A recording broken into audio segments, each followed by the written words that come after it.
السلام عليكم ورحمة الله وبركاته.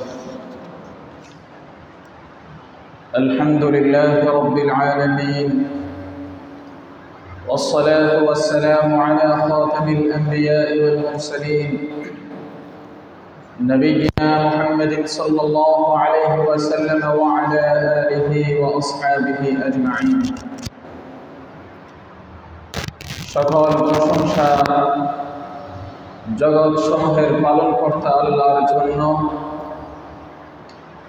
দরুদ ও সালাম সর্বশেষ নবী ও রাসূল আমাদের নবী মুহাম্মদ সাল্লাল্লাহু আলাইহি ওয়াসাল্লামের প্রতি, তার পরিবার পরিজন এবং তার সকল সাহাবাদের প্রতি। আমার সম্মানিত ঈমানদার ভাইয়েরা, আলোচনা করব আজ ঈদুল আজহার আমল সম্পর্কে। ঈদুল আজহার দিনে করণীয় বর্জনীয় এবং আইয়ামুত তাশরীকে করণীয় বর্জনীয় সম্পর্কে আলোচনা করব। যুলহিজ্জা মাসের 10ম তারিখ ঈদুল আজহার দিন, দিন। এটা মহা সম্মানিত দিন। এই দিনের অনেক আমল রয়েছে যা আমাদের সামনে আগামীকাল আসবে। তো আমার মুসলমান ভাই, সেই দিনের করণীয় বর্জনীয় সম্পর্কে আলোচনা করব। সবাই মনোযোগের সাথে শোনার চেষ্টা করেন। আল্লাহ যেন আমাকেও ইখলাসের সাথে বলার এবং আমল করার তৌফিক দান করেন।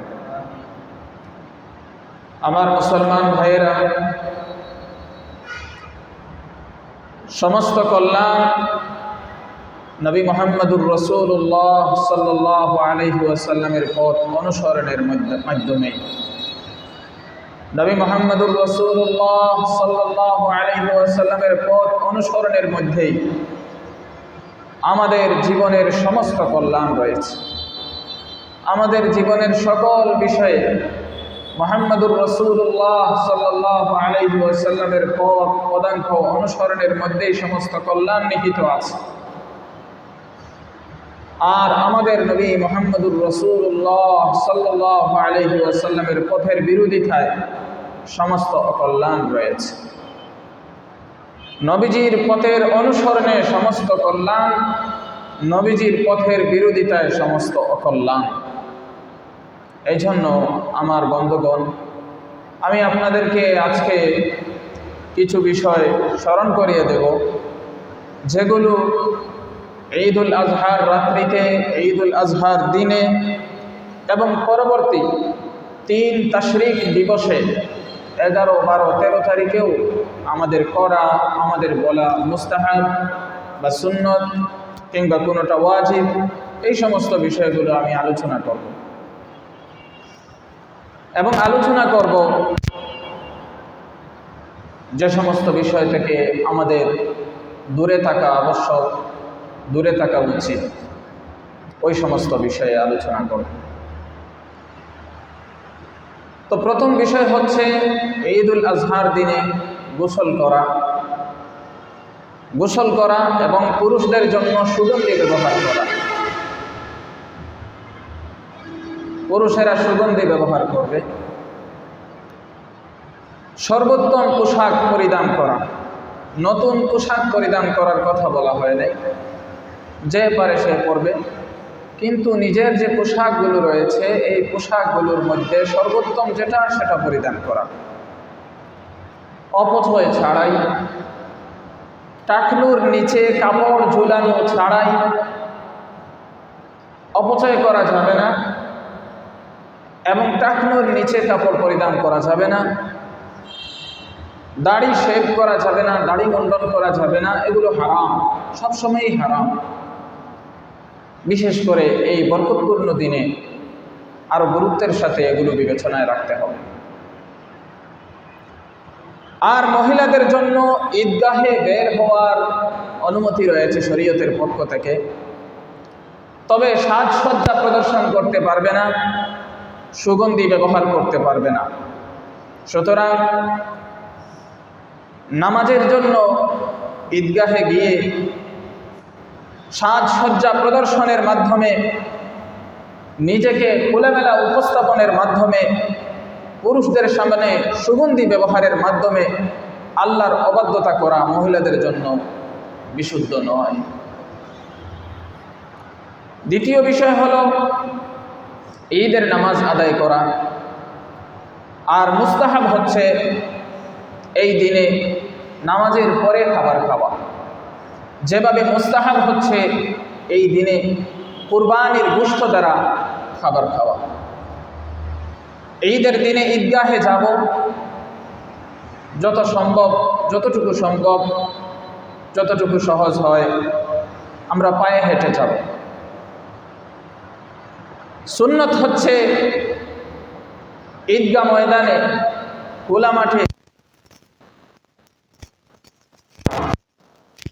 তবে যদি কোনো অপারগতা থাকে, শরঈ ওজর থাকে, যেমন বৃষ্টি হলো, তাহলে মসজিদে ঈদের নামাজ সম্পাদন করা যাবে।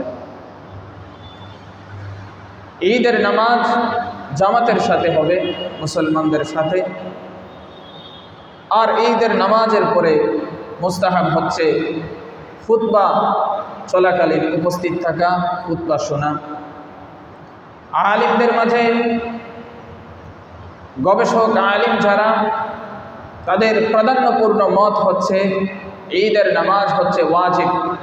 কারণ মহান আল্লাহ বলেছেন সূরা আল কাউসারে 2 নম্বর আয়াতে, ফাসাল্লি লিরাব্বিকা ওয়ানহার, আপনি আপনার রবের জন্য নামাজ সালাত সম্পাদন করুন এবং আপনি কুরবানি করুন। এই আয়াতে আল্লাহ নির্দেশ সূচক শব্দ ব্যবহার করেছেন, এই জন্য ঈদের নামাজ ওয়াজিব। শরীয়ত সম্মত ওজর ছাড়া, শরীয়ত সম্মত অপারগতা ছাড়া ঈদের নামাজ মাফ হয় না। আর মহিলারা ঈদে উপস্থিত হবেন মুসলমানদের সাথে, এমনকি ঋতুবতী মহিলারাও উপস্থিত হবেন, কুমারীরাও উপস্থিত থাকতে পারবে। ঋতুবতী মহিলারা ঈদগাহর যে নামাজের স্থান সেটা থেকে দূরে থাকবেন। তবে মাসআলা হচ্ছে এই জামানায় ফিতনার মাসআলা, সমস্যা হচ্ছে এই জামানায় ফিতনার সমস্যা। এই জন্য মহিলারা ঈদগাহে উপস্থিত হবেন কি না, হওয়ার সুযোগ আছে কি না, এই সমস্ত বিষয়ে কোনো সিদ্ধান্ত যদি কোনো এলাকাবাসী, কোনো মহল্লাবাসী নিতে হয়, তাহলে তাদের দায়িত্ব হলো সমকালীন তার অঞ্চলের বড় বড় আলিম যারা রয়েছেন, বিজ্ঞ মুফতি যারা রয়েছেন, তাদের শরণাপন্ন হওয়া, তাদের পরামর্শ নেওয়া। সমকালীন এবং তার আশেপাশের যে আলিমরা রয়েছেন, তারা যে সিদ্ধান্ত দিবেন সেটা মেনে নেওয়া। এটা একটা মতভেদপূর্ণ বিষয়, মহিলারা উপস্থিত হবেন কি না, এবং দলিলের আলোকে মতভেদপূর্ণ বিষয়। বিশুদ্ধ দলিলের আলোকে আলিমদের যে মতভেদ হয়, সেটা গোটা মুসলিম উম্মার জন্য রহমত স্বরূপ। আর বিশুদ্ধ দলিল বাদ দিয়ে অযথা যেগুলো মতভেদ হয়, সেগুলো উম্মার জন্য আযাব স্বরূপ, শাস্তি স্বরূপ। তো এই বিষয়টা মহিলারা উপস্থিত হবেন কিনা, এই বিষয়টা বিশুদ্ধ দলিলের আলোকেই মতভেদপূর্ণ। এই জন্য এই মতভেদযুক্ত মাসআলায় আমরা কি করব, এটার জন্য উচিত হলো নিজস্ব অঞ্চলের, নিজের আশেপাশের বিজ্ঞ আলিম যারা, তাদের সিদ্ধান্ত কি সেটা ফলো করা, অনুসরণ করা। দূর দূরান্তে বা ভিন্ন দেশে অন্য লোকেরা বা অন্য আলিমরা কি বলেছেন সেটা যদি অনুসরণ করতে যান, তাহলে আপনি অনেক অনেক জায়গায় ফিতনার সম্মুখীন হবেন। কারণ আপনি হয়তোবা আপনার পছন্দ লেগেছে ওই আমলটা ওই জায়গায় এভাবে চলে, কিন্তু তার দলিল আপনার জানা নেই। অপরদিকে আরও একটা আমল আছে তাদের, যেটা আপনার পছন্দ না, তারও আপনার দলিল জানা নেই। তো দেখা যাবে দিন শেষে আপনি নিজের পছন্দ মতো যদি আমল করেন, এটা দিন মানা হবে না, নিজের নফসের অনুসরণ করা হবে। একটা মাসআলায় মতভেদ রয়েছে, আপনি নিজস্ব আশেপাশের আলিমদেরকে বাদ দিয়ে দূর দেশের কোনো আলিমের মত অনুসরণ করছেন, আপনি আপনার আশপাশের মুসলমান থেকে আপনি বিচ্ছিন্ন হচ্ছেন। অথচ আপনার আশেপাশের আলিম যারা, তারা দলিলের আলোকেই কথা বলছেন। এই জন্য মতভেদযুক্ত বিষয়গুলোতে দূর দূরান্তের দূর দেশের মতামত না নিয়ে নিজের আশেপাশের আলিম যারা, বিজ্ঞ যারা রয়েছেন, তারা যে মতামত দেন সেটার অনুসরণ করবেন। আমি একজন ইমাম হিসাবে আপনাদেরকে সেই আহ্বান জানাব। তো এই বিষয়ে মহিলারা উপস্থিত হবেন কিনা, এই বিষয়েও যদি কোনো সিদ্ধান্ত নিতে হয়, নিজস্ব আশেপাশের আলেম যারা আসেন তাদের মতামত গ্রহণ করবেন। আমাদের অত্র অঞ্চলের আলেম যারা আছেন, আমি যতটুকু জানি, তাদের সিদ্ধান্ত বা তাদের গবেষণা থেকে তারা যেটা বুঝেন, তারা মনে করেন যে মহিলারা উপস্থিত না হওয়া উত্তম, এবং মহিলারা উপস্থিত হলে সেটা মহিলাদের আমরা যথাযথ ব্যবস্থা করতে সক্ষম নয়, আরও আমরা পুরুষদেরকে আমরা ফিতনায় ফেলে দেব, এবং আরও বিভিন্ন কারণে অত্র অঞ্চলের আলেমরা মনে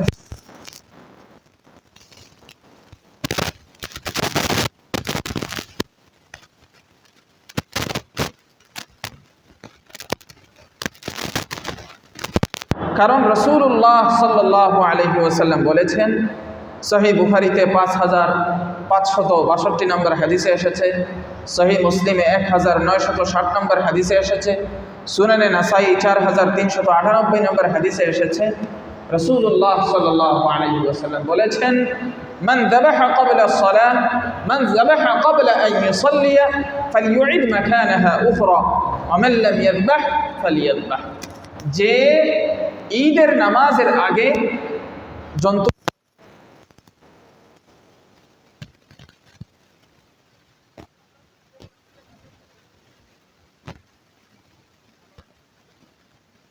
আর ঈদের নামাজের পরে জবাই করেন। কুরবানির জন্তু জবাই করার যে সময়, যে মেয়াদ, এটা হচ্ছে 4 দিন। এক নম্বর হলো ইয়াউমুন নাহার, কুরবানির দিন 10 তারিখ, যেটা আমরা কালকে উদযাপন করব, এবং এরপরে আরও 3 দিন আইয়ামুত তাশরিক, 3 দিন, 11 তারিখ, 12 তারিখ, 13 তারিখ। এই 4 দিন কুরবানি করার সময় আপনি 10 তারিখ করতে না পারেন 11 তারিখ করবেন, 11 তারিখ না পারেন 12 তারিখ করবেন, 12 তারিখ না পারেন 13 তারিখ করবেন। কুরবানির জন্তুর যে গোশত, এটা খাওয়ার ক্ষেত্রে রাসূলুল্লাহ সাল্লাল্লাহু আলাইহি ওয়াসাল্লামের যে সুন্নাহ ছিল, অভ্যাস ছিল, সেটা হলো যেটা জামিউত তিরমিজিতে 542 নম্বর হাদিসে এসেছে, সুনানে ইবনে মাজাহ 1756 নম্বর হাদিসে এসেছে, মুসনাদে আহমদ 22,983 নম্বর হাদিসে এসেছে, সহিহ ইবনে মাজাহ 1434 নম্বর হাদিসে এসেছে, কানা রাসূলুল্লাহ সাল্লাল্লাহু আলাইহি ওয়াসাল্লাম লা ইয়াতআমু হাত্তা ইয়ারজি'a মিনাল মুসাল্লা ফায়াকুলা মিন উদহিয়াতিহি। এটা জাদুল মাআদে, এই হাদিসটা জাদুল মাআদ কিতাবেও এসেছে, যে রাসূলুল্লাহ সাল্লাল্লাহু আলাইহি ওয়াসাল্লামের আমল ছিল, তিনি ঈদগাহ থেকে ফেরার পরে কুরবানির জন্তু জবাই হওয়ার পরে কুরবানির জন্তুর যে গোশত আছে সেটা দ্বারা তিনি খেতেন, অন্য খাবার খেতেন না। এটা হলো রাসূল সাল্লাল্লাহু আলাইহি ওয়াসাল্লামের আমল। আগে কুরবানির গোশত দ্বারা কি করতেন? খাবার খেতেন। তো ঈদগাহ থেকে না ফেরা পর্যন্ত নবীজি খেতেন না, আর খেলেও কি করতেন? নিজের যে কুরবানি, সেই কুরবানির গোশত দ্বারা খাবার খেতেন। চতুর্থ বিষয় যেটা, সেটা হলো তাকবীর। তাকবীর শুরু হবে আরাফার দিন ফজর থেকে, যেটা আজ ফজর থেকে আমল শুরু হয়েছে 9 তারিখ। ফজর থেকে আইয়ামুত তাশরিক এর শেষ দিনের আসর পর্যন্ত, 13 তারিখের আসর পর্যন্ত এই আমল চলবে। তো জুলহিজ্জা মাসের 9 তারিখ ফজর থেকে জুলহিজ্জা মাসের 13 পর্যন্ত এই আমলটা চলবে। মহান আল্লাহ বলেছেন সূরা বাকারা 203 নম্বর আয়াতে, ওয়াযকুরুল্লাহা ফী আইয়ামিন মা'দুদাত, তোমরা গণনা করা দিনগুলোতে আল্লাহকে স্মরণ করো। তাকবীরে তাশরীকের বাক্য বিভিন্নভাবে হাদিসে এসেছে। আমরা যেটা বলবো এবং আমরা যেটা পারি এবং যেটা প্রসিদ্ধ সেটা হলো আল্লাহু আকবার, আল্লাহু আকবার, লা ইলাহা ইল্লাল্লাহু আল্লাহু আকবার, আল্লাহু আকবার ওয়ালিল্লাহিল হামদ। আল্লাহ সবচেয়ে মহান, সবচেয়ে বড়। আল্লাহ সবচেয়ে মহান, সবচেয়ে বড়। আল্লাহ ছাড়া কোনো ইলাহ নেই। আল্লাহ সবচেয়ে মহান, সবচেয়ে বড়। আল্লাহ সবচেয়ে মহান, সবচেয়ে বড়। সকল প্রশংসা কেবল আল্লাহর জন্য প্রযোজ্য। এই তাকবীরে তাশরীক আল্লাহু আকবার, আল্লাহু আকবার, লা ইলাহা ইল্লাল্লাহু আল্লাহু আকবার, আল্লাহু আকবার ওয়ালিল্লাহিল হামদ, এটা বেশি বেশি করে পাঠ করব। বিশেষ করে প্রত্যেক ফরজ নামাজের পরে পুরুষেরা মসজিদে, বাজারে, ঘরে এবং নামাজের পরে উচ্চস্বরে তাকবীর পাঠ করবেন। আল্লাহু আকবার, আল্লাহু আকবার, লা ইলাহা ইল্লাল্লাহু আল্লাহু আকবার, আল্লাহু আকবার ওয়ালিল্লাহিল হামদ। আর মহিলারা নিচু স্বরে তাকবীর পাঠ করবেন। এই তাকবীর পাঠ করবেন আল্লাহর মহত্ব প্রদর্শনের জন্য। তাকবীর পাঠ করবেন আল্লাহর ইবাদত এবং আল্লাহর কৃতজ্ঞতা প্রকাশের জন্য। আজকাল আমরা তো বাজারে ঘাটে, রাস্তাঘাটে এই তাকবীরগুলো পড়ি না, লজ্জা পাই না, অথচ নিজের দলের জন্য স্লোগান দিতে লজ্জা করে না। নিজের দলের জন্য স্লোগান দিতে কি করে না? লজ্জা করে না। দাঁড়িয়ে বিভিন্ন মতাদর্শের জন্য স্লোগান দিতে লজ্জা করে না। সোহরাওয়ার্দী উদ্যানে দাঁড়িয়ে বিভিন্ন মতাদর্শের জন্য স্লোগান দিতে লজ্জা করে না। পাগলের মতো চুল নাচানাচি করে মিছিল দিতে লজ্জা করে না। লজ্জা করে তাকবীর আল্লাহু আকবার, আল্লাহু আকবার, এই তাকবীর রাস্তাঘাটে পাঠ করে। এটা মূলত হচ্ছে আমরা ইসলামী থেকে যত দূরে সরেছি, আমাদের মাথার উপর কুফরি শাসনটা আমাদের মাথার উপর চেপে বসেছে, যার কারণে ইসলামের যে নিদর্শনগুলো এগুলো পালন করতে আমরা লজ্জা বোধ করি। কেমন কেমন জানেন লাগে, আনইজি লাগে। নিজের মাঝে বাবা সে লোকে আমাকে কি বলে, পাগল বল, পাগল বললে সেটাই তো হচ্ছে আসল জিকির। আর এখানে লোক কারা? মুসলমান সমাজ, এখানে কে পাগল বলবে?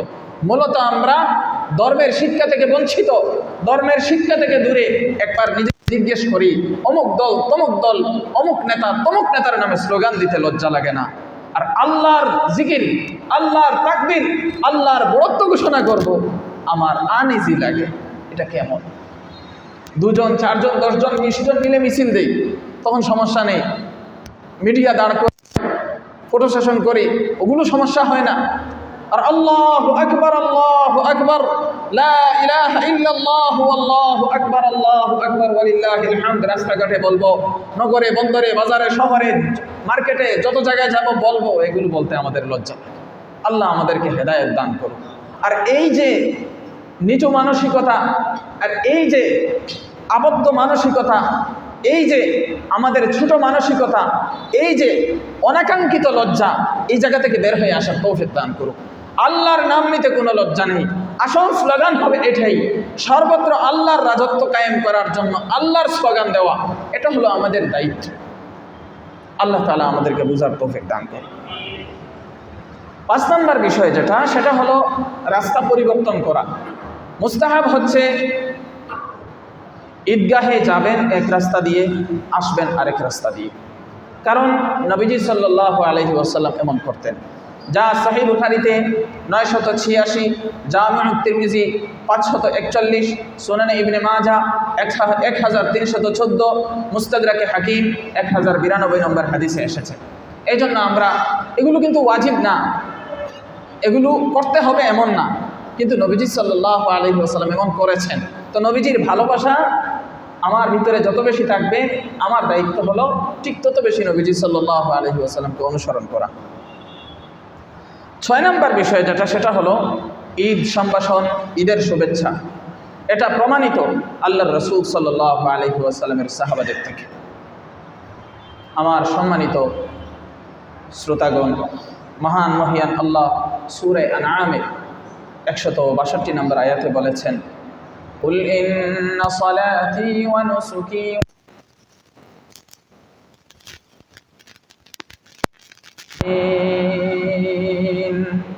আপনি বলুন, নিঃসন্দেহে আমার নামাজ, আমার সালাত, আমার কুরবানি, আমার হজ সংক্রান্ত সমস্ত আমল, আমার জীবন, আমার মরণ, আমার সমস্ত কাজকর্ম সব কিছুই জগৎ সমূহের পালন করতে আল্লাহর জন্য। আমার জীবন, আমার জীবন, আমার মরণ, আমার জিন্দেগি ইয়া ইলাহি কবুল কর আমার বন্দেগি, ইয়া ইলাহি কবুল কর আমার বন্দেগি। আমার জীবন, আমার মরণ, আমার জিন্দেগি সব কিছুই হবে কার জন্য? তাকবীর হবে কার জন্য? শ্রেষ্ঠত্ব ঘোষণা হবে কার? সবাইকে তৌফিক দান করুন। আমার ভাইরা, কোরআনে কারীমে ইন্নাল্লাহা ওয়া মালাইকাতাহু ইউসাল্লুনা আলান নবী ইয়া আইয়ুহাল্লাযীনা আমানু সাল্লু আলাইহি ওয়া সাল্লিমু তাসলিমা। নিঃসন্দেহে আল্লাহ এবং তার ফেরেশতাগণ নবীর প্রতি সালাত প্রেরণ করেন, রহমত বর্ষণ করেন, দরুদ পাঠান। হে ঈমানদারগণ, তোমরাও নবীর প্রতি সালাত প্রেরণ করো এবং তার প্রতি অধিক পরিমাণে সালাম পাঠাও।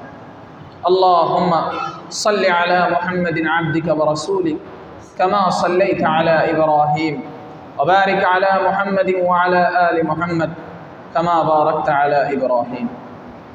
আমার মুসলমান ভাইয়েরা, এতক্ষণ আমাদের করণীয় সম্পর্কে আলোচনা করেছি। বর্জনীয় যে বিষয়গুলো, সেগুলোর ব্যাপারে আমাদের সতর্ক থাকতে হবে, সাবধান থাকবেন।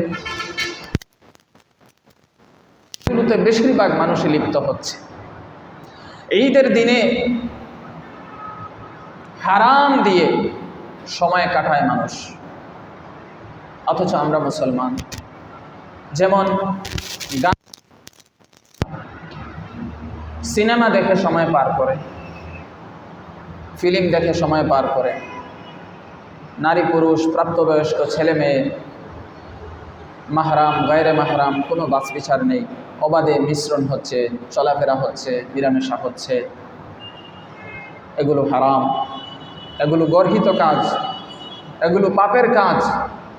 এগুলো থেকে আমাদের বেঁচে থাকতে হবে। এ জাতীয় আরও যত গর্হিত কাজ রয়েছে, অপচয় এবং অতিরিক্ত খরচ করা, এই জিনিসগুলো থেকে আমাদের বিরত থাকতে হবে। আল্লাহ তাআলা আমাদের সবাইকে তৌফিক দান করুন। সর্বশেষ বলবো, আমার ভাই, আমার মুসলমান ভাইয়েরা, ভালো কাজ করতে, নেক কাজ করতে ভুলবেন না। ভালো কাজের প্রতি, নেক কাজের প্রতি যত্নবান হতে ভুলবেন না। আত্মীয়তার সম্পর্ক বজায় রাখা, এটা একটা ভালো কাজ। আত্মীয় স্বজনের সাথে সাক্ষাৎ করা, বিশেষ করে ঈদের দিনে, এটা একটা ভালো কাজ। হিংসা, বিদ্বেষ, ঘৃণা পরিহার করা, এগুলো ভালো কাজ। অন্তরকে হিংসা, বিদ্বেষ, ঘৃণা থেকে পবিত্র করা, এগুলো ভালো কাজ। ফকির, মিসকিন, নিঃস্ব,